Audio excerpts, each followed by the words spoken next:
Hello everyone, most welcome to your own channel Right On. So after a long wait, we are starting our classes जिसमें आप TGT mathematics की easily तैयारी जो है उसकी शुरुआत कर सकते हैं। ठीक है, सबसे पहले तो आई होप आप सब अच्छे होंगे, हेल्दी होंगे और वेरी वेरी कंग्रेचुलेशंस टू उन सब स्टूडेंट्स को जिनका एग्ज़ाम क्रैक हो गया और 41 में उनकी जो सिलेक्शन है वो हो गई। जिनकी नहीं हुई उनको उदास होने की ज़रूरत नहीं है। आपको पता है वैकेंसीज आएंगी, सो कब आएंगी ये तो अभी कुछ कहा नहीं जा सकता क्योंकि अभी तो प्रीवियस वैकेंसीज का ही काफ़ी चल रहा है प्रोसेस। आफ्टर दैट जब भी आपकी वैकेंसीज आएंगी, देखो आएंगी तो है, इसमें तो कोई डाउट नहीं है, इस साल या नेक्स्ट ईयर आपको देखने को मिलेंगी। सो ये सोचने की बजाय कि जब नोटिफिकेशन आउट होगा तभी हम अपनी तैयारी शुरू करेंगे, इससे अच्छा आप अभी से अपनी तैयारी शुरू कर दें।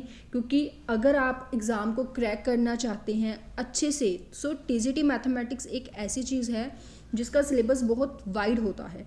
मास्टर कैडर की बात कर लो, DSSB की बात कर लो, ठीक है, किसी भी टीजीटी मैथ की बात कर लो, मतलब जो हमारे एग्ज़ाम्स होते हैं उनका सिलेबस बहुत वाइड होता है।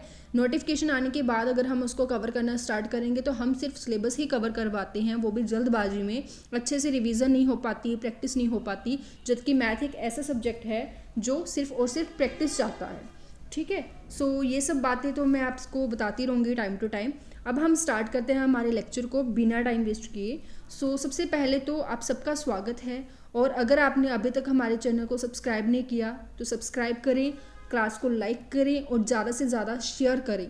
ठीक है, सो सबसे पहली बात तो ये हमारा फर्स्ट लेक्चर है।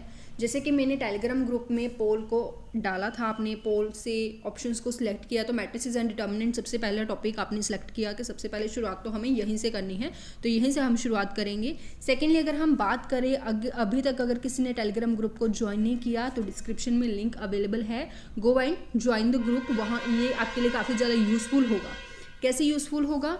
जो यहाँ पे PDF बनेगी, I am not sure but I will try कि यहाँ पे जो भी आपके सामने प्रेजेंटेशन तैयार की जाएगी उसकी मैं PDF आपके साथ शेयर कर दूँ। बट अगर मैं नहीं भी कर पाती तो इसका मतलब ये नहीं है कि आप अपने नोट्स तैयार नहीं करोगे।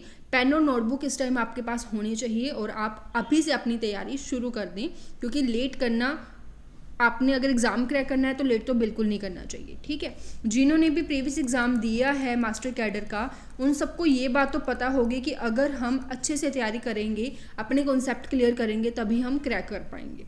ठीक है, तो ये सब बातें मैं टाइम टू टाइम आपको बताती जाती हूँ। तो जो भी स्टूडेंट्स मास्टर कैडर मैथ की तैयारी कर रहे हैं उन सबको तो ऑलरेडी पता है कि राइट ऑन चैनल है जिससे आप अच्छे से तैयारी कर सकते हो। इसके अलावा जो DSSB के स्टूडेंट्स हैं, अब आप सोचोगे ये क्या है DSSB? ये दिल्ली का बोर्ड है। जैसे हमारे पंजाब का मास्टर कैडर होता है वैसे दिल्ली का DSSB होता है। जो कोई भी TGT मैथमेटिक्स की तैयारी कर रहे हो आप, तो आप सबको पता है कि सिलेबस सेम है। ठीक है, DSSB में भी बहुत सारे जो क्वेश्चंस है आपके +1 +2 जो कुछ प्रीवियस एग्जाम्स हुए थे वहाँ पे आपने देखा होगा कि नेट लेवल का एग्जाम था, +1 +2 के बहुत सारे टॉपिक्स आपके कवर होते हैं। डिटेल स्टडी आपको चाहिए होती है तो आप कहाँ से तैयारी कर सकते हो? यहाँ से ईजिली आप अपनी तैयारी शुरुआत कर सकते हो। ठीक है, सो ये थोड़ा सा उन सब के लिए हो गया। बट हमारा जो स्पेसिफिक टारगेट है, जो सिलेबस हम लेके चल रहे हैं, क्योंकि DSSB की अगर हम बात करें तो कोई रिटर्न में आपके पास ऑफिशियल सिलेबस नहीं होता, बस आपको ये पता होता है कि आपने +1 +2 ग्रेजुएशन और मास्टर का सारा कवर अप करना है। रिटर्न में कोई सिलेबस नहीं होता DSSB का। अगर हम मास्टर कैडर की बात करें तो सिलेबस आपके पास है रिटर्न में, जिसमें आपके टॉपिक्स जो हैं वो आपको अच्छे से पता है कि कौन से हमने कवर करने हैं। उन्हीं सब टॉपिक्स को हम लोग लेके चलेंगे, अच्छे से तैयारी करेंगे मास्टर कैडर मैथमेटिक्स की। ठीक है, सो सबसे पहला टॉपिक हमारा कौन सा है? मैट्रिसेस एंड डिटर्मिनेंट, जैसा कि आप लोगों ने सिलेक्ट किया। अब मैं आपको ये बताना चाहती हूँ कि मैट्रिसेस एंड डिटर्मिनेंट की तैयारी हम कैसे करेंगे, कौन कौन से टॉपिक्स हम कवर करेंगे, क्या करेंगे, क्या नहीं छोड़ेंगे। प्रीवियस भी क्लासेस आपके पास अवेलेबल थी, कुछ हटके क्या मिलेगा आपको, तो ये मैं थोड़ी सी इंट्रोडक्शन आपको दे दी, क्योंकि मास्टर कैडर की इंट्रोडक्शन आपको नहीं मिली। PS टेट की तो चलो मैंने स्पेशली इंट्रोडक्शन की वीडियो बना के डाल दी थी, बट यहाँ पर मैं एक टॉपिक जो हम स्टार्ट करने जा रहे हैं मैट्रिसेस एंड डिटर्मिनेंट, उसके अकॉर्डिंग कैसे कैसे हम तैयारी करेंगे एक एग्जांपल की तरह आपको समझा के फिर हम टॉपिक को स्टार्ट करते हैं। ठीक है जी, अगर हम बात करें तो जैसे आप देख रहे हैं कि यहाँ पे मैंने कुछ लिखा हुआ है, जिन स्टूडेंट्स ने बुक से स्टडी की है वो तो समझ के होंगे कि ये पक्का क्या है, +2 की मॉडर्न की बुक है। जी बिल्कुल, ये +2 की मॉडर्न की बुक है। और +2 की मॉडर्न की बुक का ये जो सिलेबस है मैंने आपके सामने क्यों रिप्रेजेंट किया है, आपको दिखाने के लिए कि आपके पास अगर सिलेबस है मास्टर कैडर का, नहीं है तो कोई बात नहीं, I will send it in Telegram group, आज मैं सेंड कर दूंगी, ठीक है। तो आप उससे इसको मिला के देखें, A to Z बिल्कुल सेम है जी, बिल्कुल भी फ़र्क नहीं है। A to Z सारी की सारी बल्कि डिट्टो, अखर से अखर है ना, पंजाबी च बोलते अखर नाल अखर मैच करता पाया, तो मतलब A to Z आपको बिल्कुल डिट्टो देखने को मिलेगा। तो कहने का मतलब क्या है कि अगर आप अच्छे से अपनी तैयारी करना चाहते हैं तो किसी स्पेसिफिकली लिमिट में रह के तैयारी ना करें। अगर मैंने एक चीज़ हमेशा नोटिस की है कि अगर आप लिमिट्स में रह जाते हैं ना कि नहीं मुझे सिर्फ इतना ही करना है, इतना ही सफिशेंट है, तो वो गलत हो जाता है। आपको मैट्रिसेस एंड डिटर्मिनेंट का सिलेबस दिया हुआ है, तो जो जो चीज़ें उन्होंने सिलेबस में बताई है उन सबको अच्छे से कवर कर लो, उसके साथ रिगार्डिंग जो भी बुक्स हैं उनको अच्छे से कवर कर लो, ठीक है।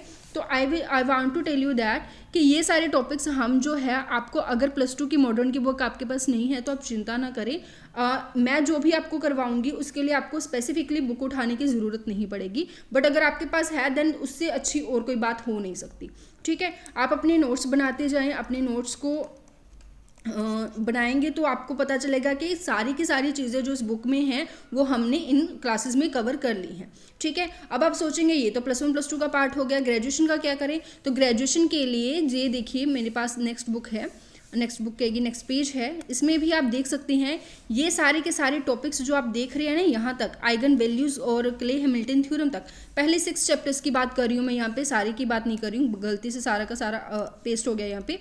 तो इन 6 चैप्टर्स की बात कर रही हूँ, ये सारे के सारे आपके मास्टर कैडर के मैट्रिसेस के टॉपिक में ऐड हैं, ठीक है। जब आप सिलेबस चेक करोगे तो आपको अच्छे से ये सारे टॉपिक्स मिल जाएंगे, और ये सारे हमने करने हैं। वेक्टर स्पेस हम बाद में करेंगे, वेक्टर स्पेस एक अलग से टॉपिक आ जाता है, ठीक है। अदरवाइज ये जो टॉपिक्स हैं, Hamilton theorem, unitary matrices, orthogonal matrices, rank of the matrices, linear equations, clay Hamilton theorem, ये सारे हम मैट्रिसेस और डिटर्मिनेंट में कवर करेंगे। वेक्टर स्पेस भी आपका टॉपिक है, चिंता ना करें, वो भी करेंगे, बट वो वहाँ करेंगे जहाँ हमने उसे कवर करना होगा, क्लियर है दैट। और इसकी अगर हम बात करें, ये कुछ टॉपिक्स हैं जो हमने कवर करने हैं, ये है आपकी ग्रेजुएशन की बुक, ठीक है। तो अगर आप सोचते हैं कि ग्रेजुएशन की किताबें कौन उठाएगा तो उठा लीजिए, एटलीस्ट एक बार तो आपको गो थ्रू होना चाहिए अगर आप अच्छे से एग्ज़ाम को क्रैक करना चाहते हैं, ताकि आपका कोई भी पॉइंट मिस ना हो। अगर आप अच्छे से गो थ्रू होएंगे तभी आपको अच्छे से टॉपिक समझ आ पाएगा, तभी आप अच्छे से उसको कवर कर पाएंगे। समझ रहे हो मेरी बात। तो अगर आपके पास बुक्स नहीं है, I will tell you again कि ये सारे टॉपिक्स हम कवर करेंगे A to Z, चिंता करने की ज़रूरत नहीं है। मैं बुक्स को प्रेफर करती हूँ और मैं आपको भी यही सलाह दूंगी कि कुछ पर्टिकुलर लिमिटेड नोट्स को करने की बजाय अगर आप अच्छे से स्टडी करें बुक्स से तो आपका कभी भी नुकसान नहीं होगा। लिमिटेड नोट्स का ये नुकसान हो जाता है कि कुछ ना कुछ अगर टॉपिक से आता है बट नोट से बाहर आ गया तो हमारा नुकसान ही नुकसान है, हमने वो टॉपिक किया ही नहीं होता जबकि सिलेबस में मेंशन होता है। तो ये सारी चीज़ें हमने ध्यान में रखनी है, ठीक है। बाकी ये सारे टॉपिक्स हम करेंगे। इसके अलावा आप सोचेंगे ये बुक कौन सी है, तो मैं आपको बता दूं ये मेरे पास बहुत ही पुरानी बुक पड़ी थी, उसकी मैंने पिक आपके पास ऐड कर दी। ये मेरे टाइम की बुक है, मतलब बहुत ही पुरानी बुक है, ग्रेजुएशन की सेमेस्टर 2 की अलजबरा 1, ठीक है। तो यहाँ से आप ये टॉपिक्स अगर आप चाहे तो कवर कर सकते हैं, otherwise we are here to help you, ठीक है। इसके अलावा जो फॉर MCQs यहीं पे बता देते हैं। फॉर MCQs आप अच्छे से प्रैक्टिस करना चाहते हैं, टाइम देना चाहते हैं, क्योंकि अभी आपके पास बहुत ज़्यादा टाइम है।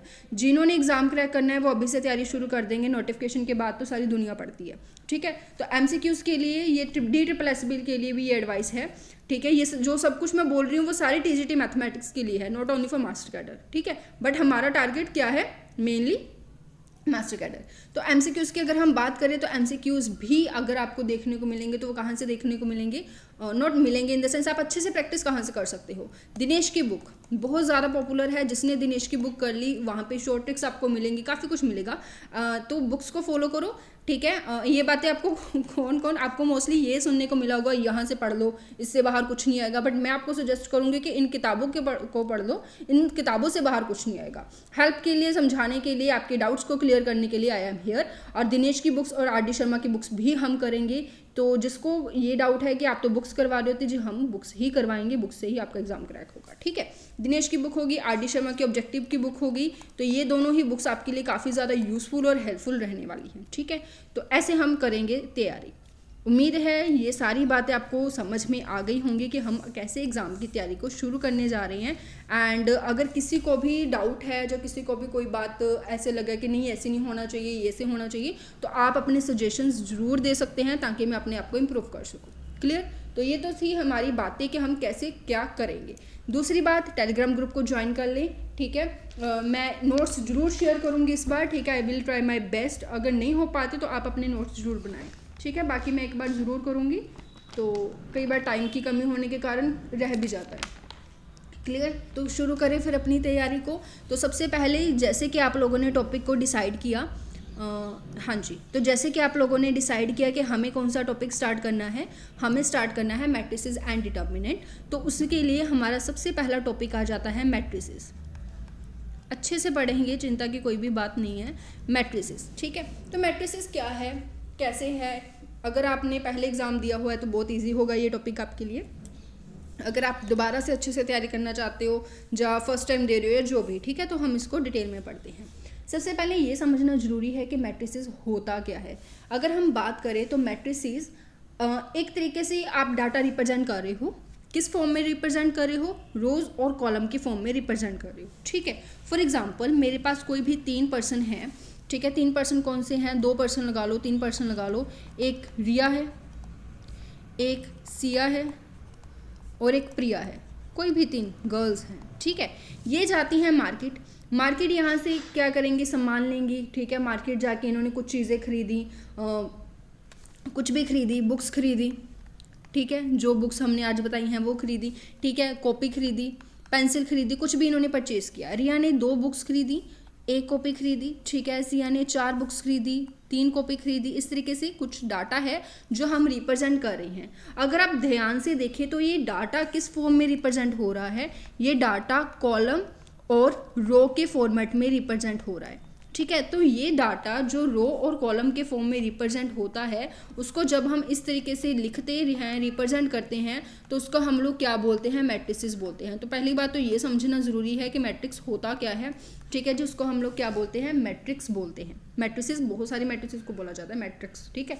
अगर हम बात करें तो ये आपको समझ में आया मैट्रिक्स क्या होती है। अगर मैट्रिक्स आपको समझ में आ गई तो हम बात करते हैं रो और कॉलम की। रो क्या होता है और कॉलम क्या होता है? अगर आपको याद रखना है तो ये देखिए, ये जो है मेरे पास, मतलब 2 1 ये एक रो है, ठीक है। 4 3 ये एक रो है, 5 3 ये थर्ड रो है, ठीक है। तो इसको मैं आगे अच्छे से बताती हूँ। जैसे हमारे पास ये दिया हुआ है, कुछ भी मैंने लिखा था 2 4 5, आई डोंट नो, जो भी था, चलो फॉर एग्जांपल ये था, ठीक है। तो यहाँ पे मैं देख पा रही हूँ कि यहाँ पे ये वाली लाइन जो है ये मेरी रो है और ये मेरी फर्स्ट रो है, ठीक है। सिमिलरली ये वाली जो है ये क्या है? सेकंड रो है, ठीक है जी। और थर्ड वाली रो आपके पास यहाँ पे आपको नज़र आएगी। तो ये तो है मेरे पास रो, ठीक है। रो किस तरीके से रिप्रेजेंट होती है? हॉरिजॉन्टल। और अगर हम बात करें, ये दोनों क्या है मेरे पास? कॉलम्स हैं। This is my first column and this is my second column. Clear हुआ? Row and column. कंफ्यूजन होता है तो आप ऐसे याद रख सकते हो कि रो ये जो इस तरीके से रिप्रेजेंट हो रहा है ये रो है, कॉलम ये जो इस तरीके से रिप्रेजेंट हो रही है वो कॉलम है, ठीक है। ये याद रखने का एक मेथड है, जबकि इतना मुश्किल है नहीं।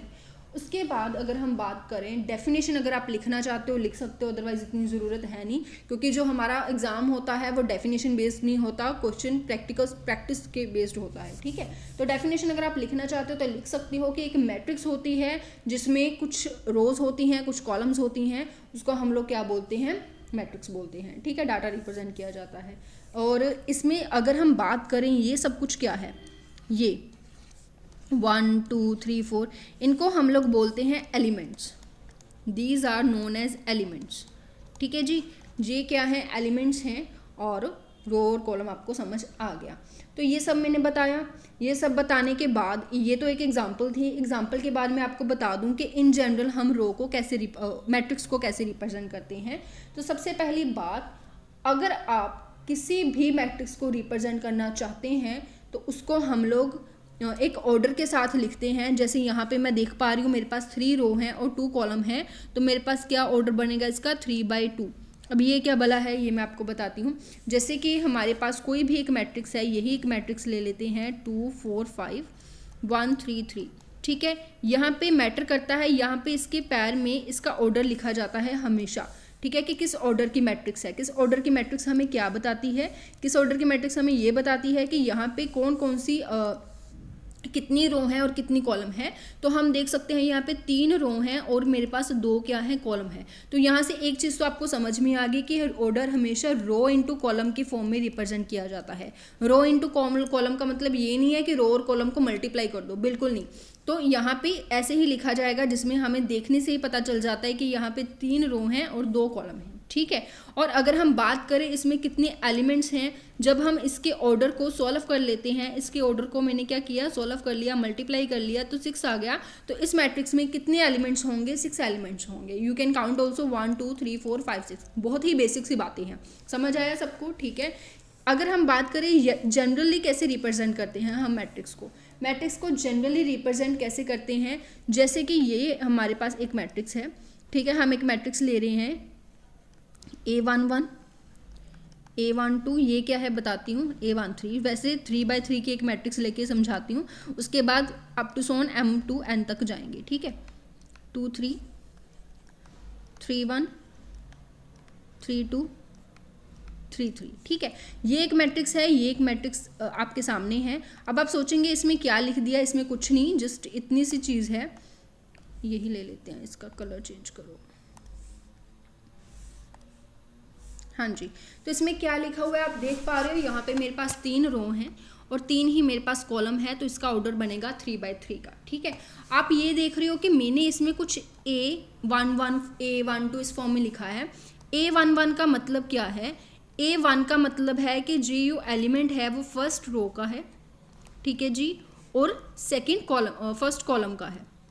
समझ रही हो कि इसमें जैसे हमारा ऑर्डर है, ऑर्डर में पहले रो रिप्रेजेंट की जाती है, फिर कॉलम रिप्रेजेंट किया जाता है, वैसे ही एलिमेंट में भी पहले रो रिप्रेजेंट की जाती है, फिर कॉलम रिप्रेजेंट किया जाता है। फॉर एग्जांपल मैं यहाँ पे कोई भी एलिमेंट लिख दूँ A32, तो मुझे कैसे पता लगेगा कि A32 कहाँ पे है। तो हमें क्या करना है, थर्ड रो में जाना है। सबसे पहले हमारी नज़र पड़नी चाहिए थर्ड रो में। तो थर्ड रो कहाँ है, फर्स्ट सेकंड, ये रही हमारी थर्ड रो, ठीक है। उसके बाद हमें जाना है सेकंड कॉलम में, ठीक है जी। सेकंड कॉलम में जाएंगे, थर्ड रो में जाएंगे। सेकंड कॉलम कौन सा होगा, 1, ये रही हमारी सेकंड रो। तो कौन सा एलिमेंट आ जाता है, ये वाला एलिमेंट आ जाता है, ये है हमारा A32 एलिमेंट। समझ आया, जिसमें इसको हम जनरली रिप्रेजेंट करते हैं AIJ के साथ, जिसमें I रिप्रेजेंट करता है ith रो, मतलब कौन सी रो में आपका एलिमेंट है, और J रिप्रेजेंट करता है jth कॉलम, मतलब कौन सी कॉलम में आपका एलिमेंट है। समझ में आया, क्लियर है, उम्मीद है ये चीज़ आपको समझ में आई होगी, और ये काफ़ी ज़्यादा ज़रूरी है समझने के लिए। क्लियर है, समझ में आया। जनरली हम इसको कैसे लिखते हैं, ये तो 3x3 की मैंने आपको मैट्रिक्स बता दी। जनरली जो मैट्रिक्स है उसको कैसे लिखा जाता है, जैसे कि A11 first row second column, first row third column, up to so on चलते जाएंगे। आई डोंट नो यहाँ पे कितनी हैं, हम ले लेते हैं कि हमारे पास कितनी कॉलम्स हैं, n कॉलम्स हैं, ठीक है, क्योंकि हम जनरली अगर हम बात करें तो कोई लिमिट नहीं है, अप टू सो ऑन कितनी कॉलम्स हैं, n कॉलम्स हैं। अगर हम सेकंड की बात करें तो सेकंड हमारे पास सेकंड रो फर्स्ट कॉलम है, सेकंड रो सेकंड कॉलम है, ठीक है जी। सेकंड रो थर्ड कॉलम है, अप टू सो ऑन कैसे होगा, second row nth column. Clear है, ऐसे चलते चलते चलते अब हमें नहीं पता कि हमारे पास रोज़ कितनी चली गई, तो रो की हमारे पास कितनी है, m रो है और n कॉलम्स हैं। First column, mth row second column, mth row third column, and up to so on mth row nth column. समझ में आया, ये है general representation of a matrix, जिसका ऑर्डर आप समझ सकते हो कि क्या है, m क्रॉस n, मतलब जितनी रोज हैं उतने फर्स्ट में और जितनी कॉलम्स हैं उतनी सेकंड में। क्लियर हुआ, आई होप सो ये चीज़ आपको अच्छे से क्लियर होगी। और यहाँ पे कहीं पे भी एक IJ एलिमेंट होगा, कहने का मतलब क्या है कि अगर आप कोई भी एलिमेंट रिप्रेजेंट करना चाहते हो तो उसमें I उसकी पोजीशन रो के अकॉर्डिंग बताता है और J उसकी पोजीशन कॉलम के अकॉर्डिंग बताता है, ठीक है। और एक बार मैट्रिक्स को कैसे कैसे रिप्रेजेंट किया जाता है, जैसे आप देख पा रहे हो कि मैं हर एक मैट्रिक्स को इस तरीके से लिख रही हूँ। इस तरीके से लिखने का मतलब मैं चौरस ब्रैकेट में लिख रही हूँ। इसके अलावा आप मैट्रिक्स को इस तरीके से भी लिख सकते हैं, मतलब राउंड ब्रैकेट्स में भी लिख सकते हैं, ठीक है। सो अलग अलग रिप्रेजेंटेशंस होती हैं, कहीं कहीं आपको कुछ इस तरीके से भी मैट्रिक्स लिखी हुई नज़र आएगी. So that is the representation of a matrix. बाकी देखने से ईजिली पता चल जाता है कि ये मैट्रिक्स को रिप्रेजेंट कर रही है, ठीक है, क्योंकि इस तरीके से सिर्फ मैट्रिक्स ही लिखी जाती है. और एक छोटी सी बात, आप जब भी मैट्रिक्स को रिप्रेजेंट करेंगे हमेशा कैपिटल लेटर से रिप्रेजेंट करेंगे. मैट्रिक्स हमेशा कैपिटल लेटर से ही रिप्रेजेंट की जाती है. मतलब जैसे हमने प्रीवियस कुछ एग्जांपल्स ली थी, मैं वहाँ पे आपको बता दूँ. यहाँ पे हमने एक एग्जांपल ली थी और इस एग्जांपल को अगर हमें कोई नेम से रिप्रेजेंट करना हो, जैसे हम मोस्टली लिखते हैं कि ये कौन सी मैट्रिक्स है, तो ये ए मैट्रिक्स है जो हमेशा कैपिटल लेटर से ही रिप्रेजेंट की जाती है और इसके जो एलिमेंट्स है वो स्मॉल लेटर से रिप्रेजेंट किए जाते हैं. क्लियर है? उम्मीद है ये छोटी छोटी बातें हैं जो आपको क्लियर होंगी. ठीक है, चलो ये तो थी हमारी basic information about matrix. I will check कि कुछ रह ना जाए. एक छोटी सी एग्जांपल करते हैं जिससे हम आगे बढ़ेंगे कि क्या पूछना क्या चाहते हैं, है ना. अगर हम बात करें फॉर एग्जांपल हमें एक मैट्रिक्स दी हुई है. हाँ जी, फॉर एग्जांपल हमें एक मैट्रिक्स दी हुई है. रैंडमली कुछ भी लिख लेते हैं यहाँ पे. चलो ये मैंने एक मैट्रिक्स लिख ली. इस मैट्रिक्स की अगर हम बात करें, आपसे मैंने रैंडमली एक क्वेश्चन पूछ लिया, चलो बताओ मुझे A23 एलिमेंट कौन सा है. तो आप कैसे फाइंड आउट करोगे कि A23 एलिमेंट कौन सा है. तो जैसे कि मैंने आपको बताया, हम जाएंगे सबसे पहले सेकंड रो में. तो सेकंड रो हमारे पास कौन सी है, ये रही हमारे पास सेकंड रो. फिर उसके बाद हम जाएंगे थर्ड कॉलम में और थर्ड कॉलम हमारे पास कौन सा है, ये रहा थर्ड कॉलम. तो ये हमारे पास जो है एलिमेंट आ जाएगा, that is A23 is equal to 2. समझ में आया हमें एलिमेंट्स कैसे फाइंड कर रहे हैं. कुछ स्टूडेंट्स जिन्होंने किया होगा वो सोच रहे होंगे कि ये तो बहुत बेसिक है, तो स्टार्टिंग तो बेसिक से ही करनी पड़ेगी. ठीक है, बेसिक क्लियर होने के बाद धीरे धीरे हम सारे topics with up to graduation complete करेंगे. ठीक है, क्लियर है कैसे काम करती है मैट्रिक्स. ठीक है, ओके. अब हम बात करते हैं अगले टॉपिक के बारे में, that is types of the matrix. के मैट्रिक्स की टाइप्स कौन कौन सी होती हैं. ठीक है, चलो let's talk about the types of matrices.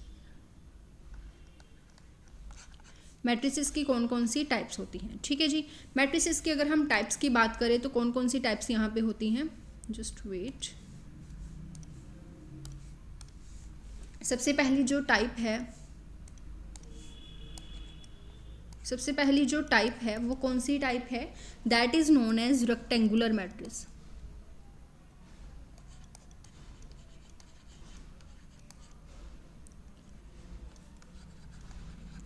Rectangular matrix the first type. अब आप सोचोगे ये रेक्टेंगुलर मैट्रिक्स तो हमें ऑलरेडी पता है. बिल्कुल, वो मैट्रिक्स जो कहाँ कैसे रिप्रेजेंट की करती हो, रेक्टेंगुलर की फॉर्म में रिप्रेजेंट करती हो, उसको हम लोग क्या बोलते हैं, रेक्टेंगुलर मैट्रिक्स बोलते हैं. ठीक है, अगर हम बात करें रेक्टेंगुलर मैट्रिक्स किस तरीके से लिखी जाती है, फॉर एग्जांपल मैंने यहाँ पे कोई भी एक रैंडम एग्जांपल ली, जहाँ पे 1 2 3 4 5 6, या फिर अगर हम अनदर एग्जांपल लें 1 2 3 4 5 6, these two matrices are known as rectangular matrix. सिर्फ इस की बात नहीं कर रही हूँ मैं, अगर आप ये भी ले लेते हो, ठीक है, कुछ भी मैट्रिक्स इस तरीके से ले लेते हो, चलो कुछ काफ़ी एग्जांपल्स आप इसकी ले सकते हो. तो ये सारी मैट्रिसेस क्या है, रेक्टेंगुलर है. हमें कैसे पता चलेगा कि ये रेक्टेंगुलर है, जिसमें नंबर ऑफ रोज और नंबर ऑफ कॉलम्स इक्वल ना हो उसको हम लोग क्या बोलते हैं, रेक्टेंगुलर मैट्रिक्स बोलते हैं. क्लियर, जो देखने में रेक्टेंगुलर शेप का हो. रेक्टेंगल क्या होती है, जिसके आगे सामने वाली साइड्स इक्वल हो, ठीक है, उसको हम रेक्टेंगुलर मैट्रिक्स बोलते हैं. तो वो सारी अगर हम बात करें मैट्रिसेस जिसमें रो और कॉलम्स इक्वल ना हो, उसको हम लोग बोलते हैं रेक्टेंगुलर मैट्रिसेस. क्लियर है. अब यहाँ पे अगर आप देखो तो यहाँ पे जो ऑर्डर है, आप कौन सा ऑर्डर देख पा रहे हो, यहाँ पे 2 रो हैं 3 कॉलम है. ठीक है, m और n आपस में इक्वल नहीं है. ठीक है, यहाँ पे 3 रो हैं 2 कॉलम हैं, यहाँ पे भी रो और कॉलम डिफरेंट है. यहाँ पे 1 रो है 3 कॉलम्स हैं और यहाँ पे 3 रोज हैं और 4 कॉलम्स हैं. कहीं पे भी आपको same number of rows and columns नहीं दिखेंगे. ठीक है, so you can write here के number of rows are not equal to number of columns. These matrices are known as rectangular matrices. Easy, clear. Next बढ़े second type की तरफ. Second type जो है वो कौन सी है हमारी, that is square matrix. Now आप अच्छे से अंदाज़ा लगा सकते हैं कि अगर रेक्टेंगुलर मैट्रिक्स वो थी जिसमें नंबर ऑफ रो और कॉलम सेम नहीं थे, या फिर देखने में रेक्टेंगल की तरह थी, तो स्क्वायर मैट्रिक्स क्या हो सकती हैं. तो स्क्वायर मैट्रिक्स तो वो होंगी जिसमें देखने में स्क्वायर लगे. और देखने में स्क्वायर कैसी मैट्रिक्स लग सकती है, ये वाली, ये वाली. ठीक है जी.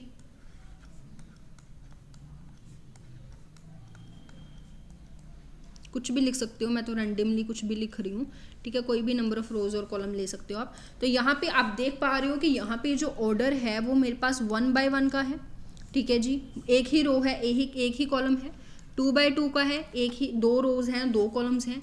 3 by 3 का है, इसको थोड़ा सा साइड कर दो.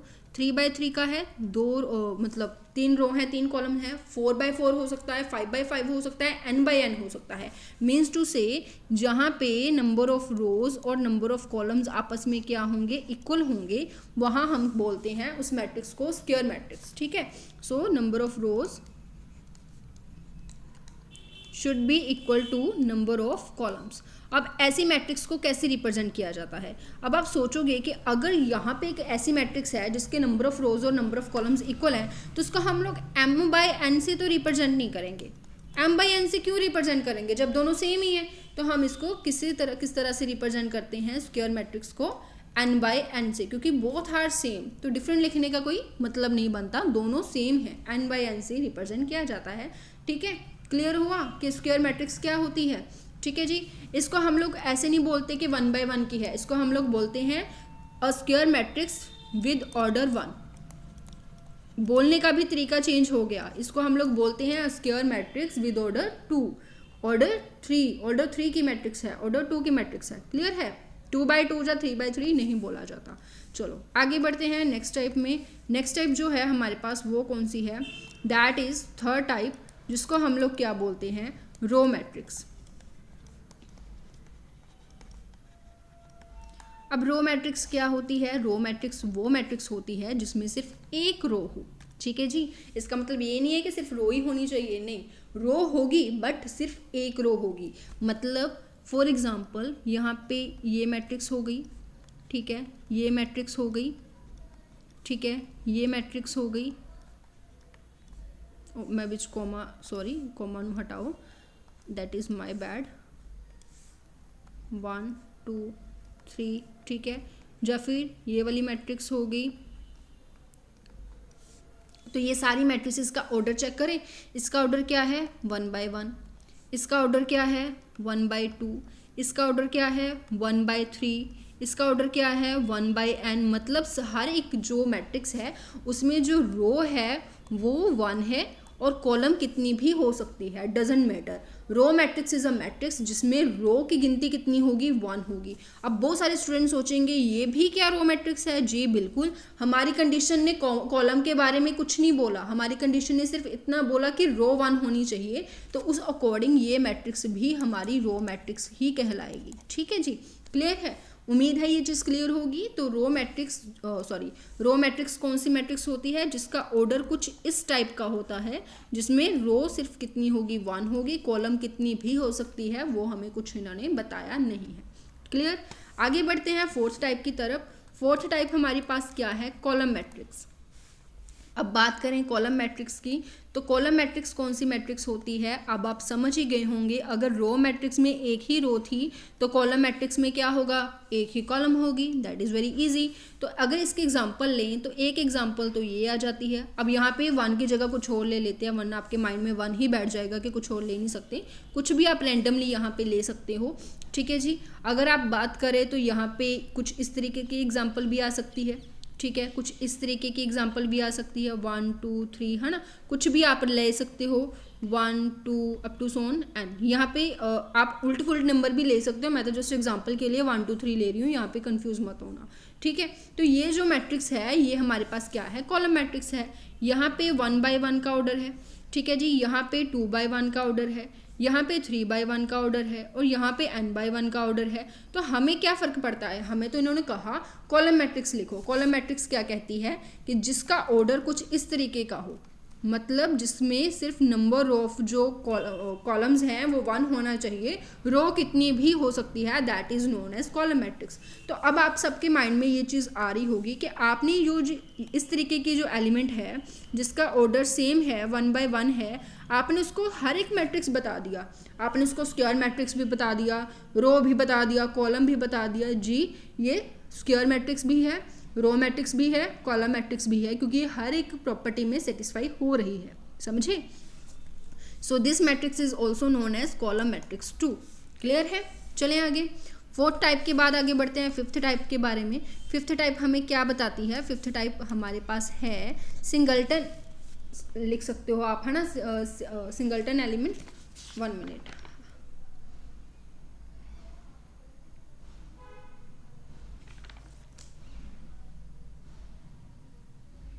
सिंगलटन वैसे आप समझ ही गए होंगे, जिसमें सिर्फ एक ही हमारे पास क्या होता है, एलिमेंट होता है जिसका ऑर्डर 1/1 हो, उसको हम लोग क्या बोलते हैं? सिंगलटन मैट्रिक्स बोलते हैं। ठीक है, करना चाहते हो कर सकते हो, नहीं इतना ज़रूरी है नहीं ये। ठीक है, उसके बाद हम बात करें, हमारे पास पहुंच जाती है नेक्स्ट मैट्रिक्स, दैट इज़, उससे आइडेंटिटी हो गई, है ना, आइडेंटिटी मैट्रिक्स। इसको करने से पहले हम लोग करते हैं एलिमेंट्स के बारे में डिस्कशन। ठीक है, क्या डिस्कशन करनी है हमें? डायगोनल एलिमेंट्स के बारे में डिस्कशन करनी है। डायगोनल एलिमेंट्स क्या होंगे? Diagonal elements of a matrix, किसी भी मैट्रिक्स के डायगोनल एलिमेंट्स क्या होते हैं? अब आपके माइंड में आया डायगोनल। अगर हम रेक्टेंगुलर शेप की बात कर सकते हैं तो ये हमारे डायगोनल हुए, है ना। तो डायगोनल की अगर हम बात करें, कोई भी एक मैट्रिक्स जिसके डायगोनल एलिमेंट्स कैसे होंगे, हम मैट्रिक्स लिखते हैं यहाँ पे। ठीक है, 1 2, कुछ और एलिमेंट्स लिख लेती हूँ, 5 -9 0 1 5 6, कुछ भी हमारे पास मैट्रिक्स दी हुई है। अब ये आपके पास पक्का माइंड में होगा कि एक तो ये एलिमेंट्स हो गए, ये हमारे पास डायगोनल एलिमेंट्स हैं, और एक ये एलिमेंट्स हो गए, ये हमारे पास डायगोनल एलिमेंट्स हैं। तो आप पहले तो सही थे, फिर गलत हो गए अगर आपके माइंड में ये चीज़ है तो मैं बता दूं यहाँ पे सिर्फ डायगोनल एलिमेंट्स ये 3 ही होंगे, 1 और -4 डायगोनल एलिमेंट्स नहीं है। क्यों? इसका रीज़न मैं बताती हूँ, 3/3। ठीक है, तो डायगोनल एलिमेंट्स की जो प्रॉपर्टी है वो हमें क्या कहती है कि डायगोनल एलिमेंट्स AIJ के नाम से जाने जाने वाले वो एलिमेंट्स हैं जिसमें I और J की वैल्यू इक्वल होगी। अगर I और J आपस में इक्वल नहीं है तो वो डायगोनल एलिमेंट्स नहीं है। समझ में आया? अब इसको हम कैसे समझें और डिटेल से, ध्यान से देखें। ये कौन सा एलिमेंट है? A11, A12, A13, क्योंकि फर्स्ट रो फर्स्ट कॉलम आप सब अच्छे से जानते हैं, ये चीज़ हम पढ़ चुके हैं ऑलरेडी। ठीक है जी। इसके बाद अगर हम बात करें, ये हमारा A21 हो गया, 22, 23, ठीक है, और ये हो गया A31, A32 और A33। इस तरीके से मैंने सबके नाम लिख दिए, और इन सबके नाम लिखने से ये पता चल गया कि ये वाली प्रॉपर्टी, मतलब रो और कॉलम का सेम होना, रो और कॉलम की पोजीशन का सेम होना कहाँ पे है? ये तो यहाँ पे है, यहाँ पे है और यहाँ पे है। अगर हम इन दोनों एलिमेंट्स की बात करें तो ये तो इस प्रॉपर्टी को होल्ड ही नहीं करती, क्योंकि 1 इज़ नॉट इक्वल टू 3 और 3 इज़ नॉट इक्वल टू 1। समझ रहे हो? तो यहाँ पे सिर्फ यही 3 एलिमेंट्स जो हैं वो डायगोनल एलिमेंट्स हैं। तो ये चीज़ क्लियर हो जाती है डायगोनल एलिमेंट्स कौन से एलिमेंट्स होते हैं। किसी भी मैट्रिक्स में ये वाले एलिमेंट्स जो हैं वो डायगोनल एलिमेंट्स होते हैं। ठीक है, और एक बात, चलो एक और बात करते हैं कि जो डायगोनल एलिमेंट्स हैं वो सिर्फ और सिर्फ स्क्वायर मैट्रिक्स के ही होते हैं। अब आप सोचोगे क्या, क्यों, कैसे? वो आपको एग्जांपल लेके बताते हैं, स्क्वायर मैट्रिक्स के ही क्यों डायगोनल एलिमेंट्स होते हैं। यहाँ पे एग्जांपल ले लो कोई भी, रैंडम सी कोई एग्जांपल 2/2 की ले लो, 1 2 3 4 5 6। यहाँ पे मैंने एग्जांपल ली। अब आप डायगोनल बनाने बैठ जाओ, क्या डायगोनल बनेगा? ये बनेगा? नहीं, गलत बन गया। अच्छा, फिर ये बनता होगा, फिर क्या आएगा? 4 आएगा या 6 आएगा? नहीं। तो क्या कहने की कोशिश कर रही हूँ मैं कि जो डायगोनल एलिमेंट्स हैं वो कौन से एलिमेंट्स होते हैं? वो स्क्वायर मैट्रिक्स के ही होते हैं। तो जब भी आप डायगोनल एलिमेंट्स की बात करोगे तो रेक्टेंगुलर मैट्रिक्स आपका हिस्सा नहीं होंगे।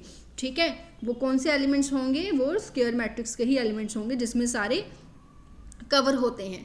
अगर आप इसमें ये प्रॉपर्टी, अब आप सोचोगे कि मैम यहाँ पे प्रॉपर्टी क्यों नहीं लगाई, यहाँ पे भी तो 1 1 2 2 हैं, पर वो सारे एलिमेंट्स को कवर नहीं करता, वो एक प्रॉपर सही आंसर हमें नहीं दे पा रहा है। अगर आप ये दोनों एलिमेंट्स ले लेते हो तो इसने आपका क्या बुरा किया है, ठीक है। तो मतलब यहाँ पे रेक्टेंगुलर पे ये डायगोनल वाली प्रॉपर्टी होल्ड नहीं होती। क्लियर सी बात है, याद रखना इस चीज़ को। डायगोनल एलिमेंट्स क्या होते हैं समझ आ गया। अगर हम बात करें इन्हीं 3 एलिमेंट्स को हम लोग एक और नाम से जानते हैं, these are known as principal diagonal. ठीक है जी, क्लियर है। अब प्रिंसिपल डायगोनल क्या होता है, यहीं पे एग्जांपल ले लेते हैं। क्या हो गया,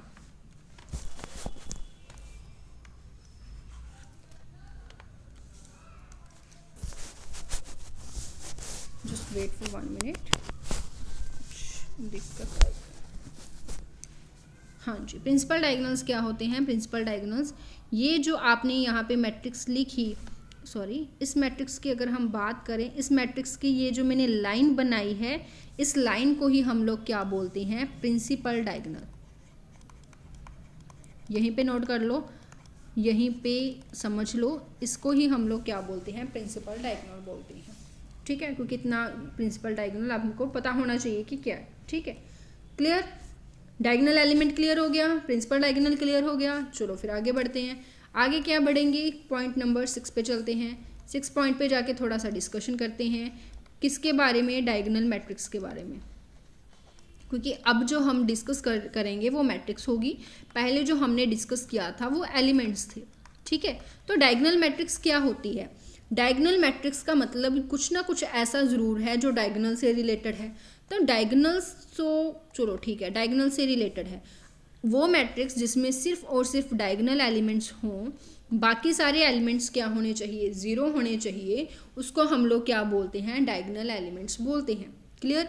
अब आप सोचोगे कि मैम ये भी तो 0 है। ध्यान से सुनिए मैंने क्या बोला। मैंने बोला कि वो सारे एलिमेंट जिसमें AIJ की बात हो रही है, मतलब एलिमेंट की बात हो रही है, एलिमेंट जो है वो हमारे पास क्या होना चाहिए, 0 होना चाहिए। क्या, कौन सा एलिमेंट 0 होना चाहिए, जहाँ पे I और J आपस में इक्वल ना हो।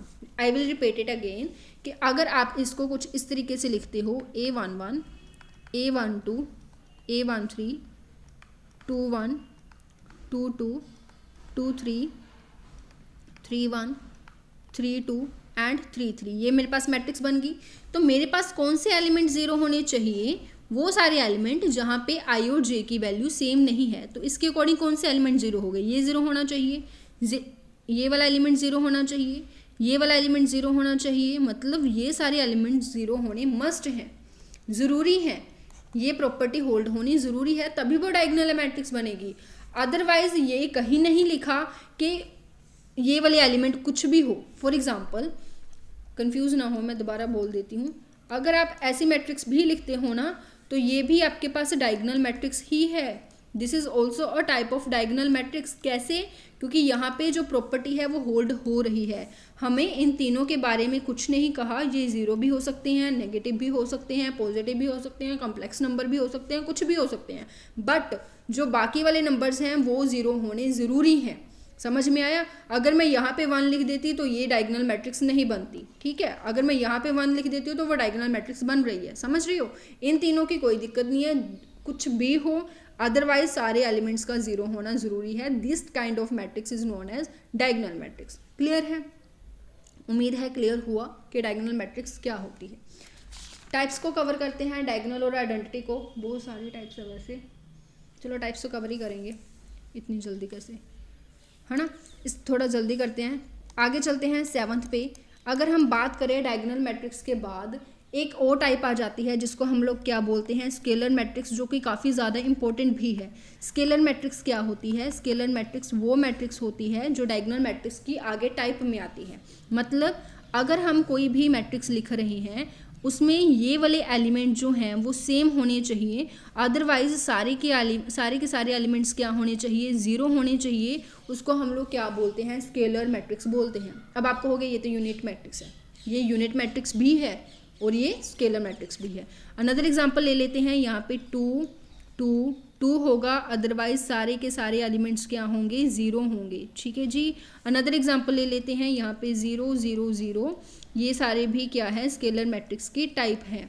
तो समझाने की कोशिश करती हूँ कि स्केलर मैट्रिक्स कौन सी मैट्रिक्स होती है, जिसमें Aij क्या होगा, 0 होगा, जहाँ पे i और j की वैल्यू सेम नहीं है। ये तो क्लियर हो गया पिछले वाला टॉपिक।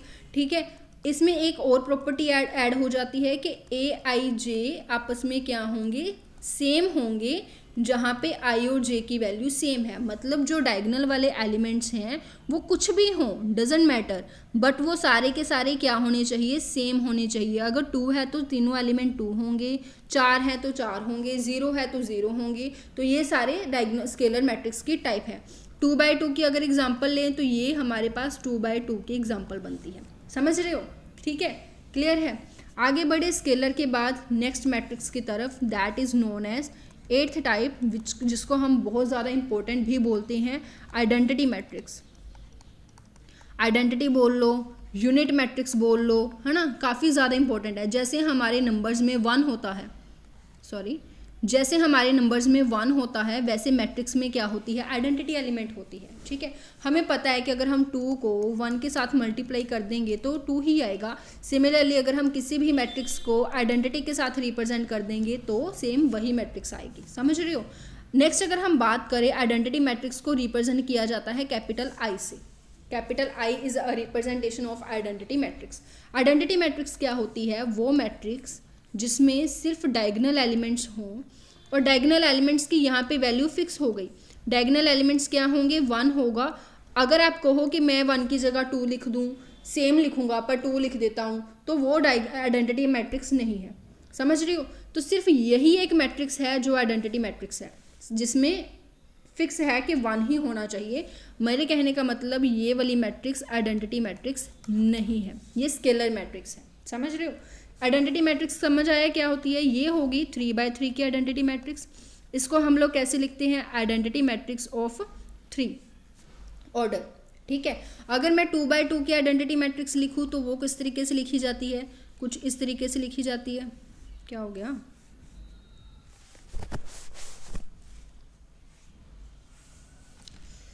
क्या हो जाता है, जस्ट रुको।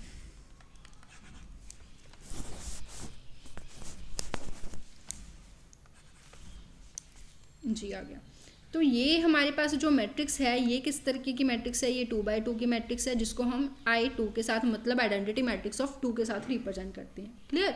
4/4 की हो सकती है, 5/5 की हो सकती है, होगी स्क्वायर मैट्रिक्स ही। क्लियर है वो बात? ठीक है, तो ये थी हमारी आइडेंटिटी मैट्रिक्स। ठीक है जी। एक मैट्रिक्स और है हमारे पास, that is known as zero matrix. Zero matrix.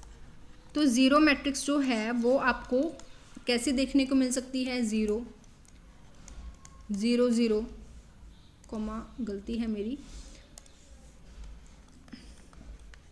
अब मेरी एग्जांपल देख के आपको ये तो समझ आ गया होगा कि ज़ीरो मैट्रिक्स में एक क्लियर है, एक आज़ादी है कि यहाँ पे ज़रूरी नहीं कि ये हमारे पास क्या हो, स्क्वायर मैट्रिक्स ही हो, ये हमारे पास रेक्टेंगुलर मैट्रिक्स भी हो सकती है। ज़ीरो मैट्रिक्स को हम कैपिटल O के साथ रिप्रेजेंट करते हैं, और कैपिटल O के साथ इसलिए रिप्रेजेंट किया जाता है क्योंकि आप समझ सकते हो, ज़ीरो को याद रखना ज़रूरी है। ठीक है, ज़ीरो मैट्रिक्स जैसे हमें पता है रियल नंबर में आप लोग 2 + 0 करोगे तो 2 आएगा। सिमिलरली मैट्रिक्स में अगर आप किसी भी मैट्रिक्स में ज़ीरो मैट्रिक्स को ऐड करोगे तो वापस वही मैट्रिक्स आएगी। ठीक है, ये सारी बातें हम एडिशन सब्ट्रैक्शन में पढ़ेंगे अच्छे से डिटेल में। ज़ीरो मैट्रिक्स समझ आया? ठीक है, लास्ट रह गई, that is known as, class काफ़ी लंबी हो जाएगी, फर्स्ट क्लास है ना, 1 घंटे की चली जाएगी। चलो ट्रायंगुलर मैट्रिक्स का टॉपिक कर लेते हैं, उसके बाद हमें फ्री करते हैं। ठीक है आपको। नेक्स्ट अगर हम बात करें 10th जो है हमारे पास, जस्ट हाँ जी, 10th जो है हमारे पास that is triangular matrix. Triangular matrix की आगे 3 टाइप्स होती हैं और ये काफ़ी ज़्यादा इंपॉर्टेंट है क्योंकि आगे आप क्वेश्चंस करोगे, ट्रिक्स करोगे, वहाँ पे ये काफ़ी यूज़ होती है। ठीक है, ट्रायंगुलर मैट्रिक्स की 2 टाइप्स होती हैं। फर्स्ट जो टाइप है that is upper triangular matrix. Upper triangular matrix. अब ये तो समझ में आ गया कि कोई ट्रायंगल बन रही होगी, है ना। तो अपर ट्रायंगुलर मैट्रिक्स जो है वो कौन सी मैट्रिक्स होती है? फॉर एग्जांपल मैं आपको एक सुंदर से एग्जांपल देके बताती हूँ। 1 2 3 4 5 6।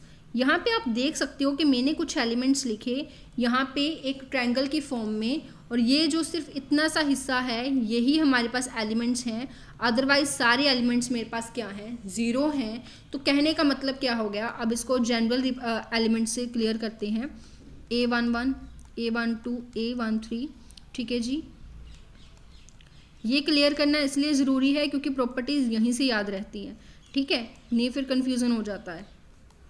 चलो, ये मैंने आपके पास जनरल मैट्रिक्स लिख दी। तो ये जो मैट्रिक्स है ये आप देख सकते हो कि ये कौन सी प्रॉपर्टी को होल्ड कर रहा है। देखो, ये वाले एलिमेंट नहीं ज़ीरो हैगा, ये वाला एलिमेंट, ये वाला एलिमेंट, ये तीन एलिमेंट ज़ीरो हैं बस, ठीक है। तो कौन से एलिमेंट ज़ीरो हैं? वो वाले एलिमेंट ज़ीरो हैं यहाँ पे आई की वैल्यू जे की वैल्यू से ज़्यादा है। ध्यान से देखो, अब 2 1 से ज़्यादा है, 3 1 से ज़्यादा है, 3 2 से ज़्यादा है। जहाँ पे आई की वैल्यू जे की वैल्यू से ज़्यादा है वो वाले एलिमेंट को क्या होना पड़ेगा? ज़ीरो होना पड़ेगा। अदरवाइज कोई भी एलिमेंट कुछ भी हो, ज़ीरो हो नॉन ज़ीरो हो, हमें कोई फ़र्क नहीं पड़ता।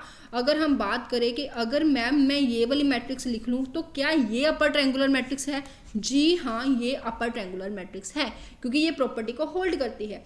इन सब एलिमेंट्स के बारे में मैं बार बार बोल रही हूँ, इन सब एलिमेंट्स के बारे में हमें किसी ने कुछ नहीं कहा। ये कुछ भी हो सकते हैं, ये ज़ीरो भी हो सकते हैं, पर इन तीनों एलिमेंट्स का ज़ीरो होना बहुत ज़रूरी है, अदरवाइज वो ट्रायंगुलर मैट्रिक्स नहीं होगी। समझ आया? ये थी हमारी एक टाइप ट्रायंगुलर मैट्रिक्स की। सिमिलरली अगर हम बात करें सेकंड मैट्रिक्स जो कि है lower triangular matrix, lower triangular matrix. तो लोअर ट्रायंगुलर मैट्रिक्स में अब आप अच्छे से समझ गए होंगे। जैसे कि मैंने यहाँ पे एक एग्जांपल लिखी, ये वाले एलिमेंट्स मेरे पास क्या हैं? ज़ीरो हैं, मतलब मेरे पास जो ट्रायंगल बन रही है वो नीचे बन रही है। अगर हम इसको जनरली कंपेयर करें तो हमारे पास कौन से एलिमेंट ज़ीरो हैं?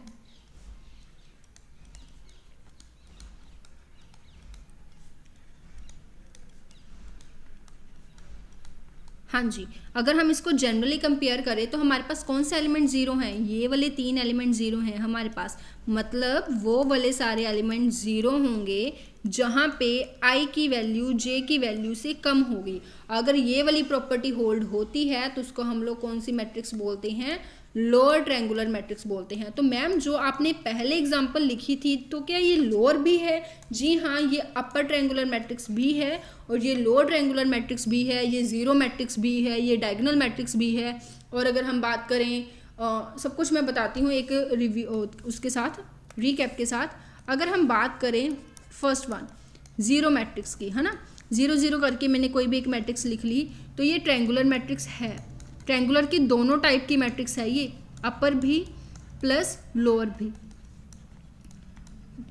ठीक है। अगर हम बात करें तो क्या ये स्केलर मैट्रिक्स है? बिल्कुल ये स्केलर मैट्रिक्स भी है, ठीक है। अगर हम बात करें क्या ये डायगोनल मैट्रिक्स है? बिल्कुल ये डायगोनल मैट्रिक्स भी है। तो ये इन चीज़ों का ध्यान रखना है। अब आप पूछोगे तो क्या ये आइडेंटिटी मैट्रिक्स भी है? नहीं जी, आइडेंटिटी मैट्रिक्स फिक्स है। यहाँ पे हमारे पास 1 1 होना चाहिए था आइडेंटिटी के लिए। दूसरी आपके माइंड में आ रहा होगा कि ये तो स्क्वायर मैट्रिक्स है, अगर हम ज़ीरो की स्क्वायर मैट्रिक्स ना लें तो वो क्या होगा? वो कुछ नहीं होगा, वो कुछ नहीं होगा, वो ओनली ज़ीरो मैट्रिक्स होगी। ना वो ट्रायंगुलर है, ना वो स्केलर है, ना वो डायगोनल है। रीज़न क्योंकि ये सारी चीज़ें सिर्फ और सिर्फ स्क्वायर मैट्रिक्स में ही एग्जिस्ट करती हैं, अदरवाइज ये नहीं होंगी। समझ में आया? ठीक है। सेकंड अगर हम बात करें आइडेंटिटी मैट्रिक्स की, यहाँ पे मैंने आइडेंटिटी मैट्रिक्स लिख ली एक, ठीक है जी। आइडेंटिटी मैट्रिक्स की हम बात कर रहे हैं। आइडेंटिटी मैट्रिक्स क्या क्या है? आइडेंटिटी मैट्रिक्स, ओके, स्टार्टिंग से स्टार्ट करें। क्या आइडेंटिटी मैट्रिक्स डायगोनल मैट्रिक्स है? बिल्कुल है, क्योंकि डायगोनल मैट्रिक्स तो ये बोलता है बस डायगोनल के एलिमेंट हो बाकी सब जीरो हो, तो बिल्कुल है। अगर आइडेंटिटी मैट्रिक्स को हम लोग स्केलर मैट्रिक्स बोलें तो क्या सही है? बिल्कुल सही है, क्योंकि स्केलर मैट्रिक्स में डायगोनल एलिमेंट सेम होने चाहिए। आइडेंटिटी मैट्रिक्स तो ये है ही, ठीक है। अब आप सोच रहे हो ट्रायंगुलर मैट्रिक्स, तो सोच के देखो, दिमाग लगा के देखो, क्या ये अपर ट्रायंगुलर है? क्योंकि अपर ट्रायंगुलर क्या बोलता है कि ये वाले 3 एलिमेंट ज़ीरो होने, सॉरी ये वाले 3 एलिमेंट ज़ीरो होने चाहिए तो वो अपर ट्रायंगुलर है। तो प्रॉपर्टी तो होल्ड हो रही है, बाकी एलिमेंट से हमें कुछ लेना देना नहीं है, तो ये अपर ट्रायंगुलर भी है और साथ ही में आप समझ गए होंगे कि ये लोअर ट्रायंगुलर मैट्रिक्स भी है। समझ रहे हो? क्लियर है? तो ये छोटी छोटी बातें हमें क्लियर रखना ज़रूरी है, जिससे हमें कोई भी डाउट नहीं रहेगा। क्लियर है? बाकी इसका हम रिकैप करेंगे कल, एक बार नई क्लास स्टार्ट करने से पहले एक बार इसको ज़रूर रिवाइज करेंगे। आफ्टर दैट हम आगे बढ़ेंगे, आगे कुछ चीज़ों को डिस्कस करेंगे, इक्वालिटी ऑफ द मैट्रिसेस, कुछ क्वेश्चन करेंगे, साथ ही साथ आपके साथ MCQs थोड़े थोड़े लेके आते रहेंगे। बुक्स को फॉलो करें, हम भी बुक्स के साथ ही आपके अच्छे से स्टडी, ग्रेजुएशन के सारे टॉपिक्स करेंगे। ठीक है? तो सब करेंगे, चिंता ना करें। आपने बस एक छोटा सा काम करना है, शेयर कर देना है। अगर आपने शेयर नहीं किया तो वेरी बैड, शेयर करें ज़्यादा से ज़्यादा अपने फ्रेंड्स के साथ, उन फ्रेंड्स के साथ भी शेयर करें, उन ग्रुप्स में भी शेयर करें जो पंजाब के बाहर TGT की भी तैयारी करें। वी ऑल नो दैट कि सिलेबस सेम है तो अच्छे से तैयारी वो कर सकते हैं। Second thing, did you like the video, like the class? नहीं किया तो आपने बहुत बड़ी गलती किया, वेरी बैड। लाइक करें, सब्सक्राइब करें अगर फर्स्ट टाइम आए हैं तो। ठीक है जी, thank you so much. And comment section में रिव्यू ज़रूर दीजिएगा, कोई कमी हो तो उसको बताइएगा, हम दूर करेंगे। और अच्छी लगी क्लास तो भी ज़रूर बताइएगा। क्लियर? रेगुलरली आपको क्लासेस मिलती रहेंगी। ठीक है? इसके बाद अगर हम बात करें MCQs की, तो वो मैं आपके पास साथ लाइव क्लास में डिस्कस करूँगी। तो कुछ ना कुछ जुगाड़ लगाते हैं लाइव क्लासेस का, तो उसके बाद हम बताएंगे, आपकी क्लासेस जल्दी लाइव करने की कोशिश करेंगे। ठीक है जी, thank you so much, take care.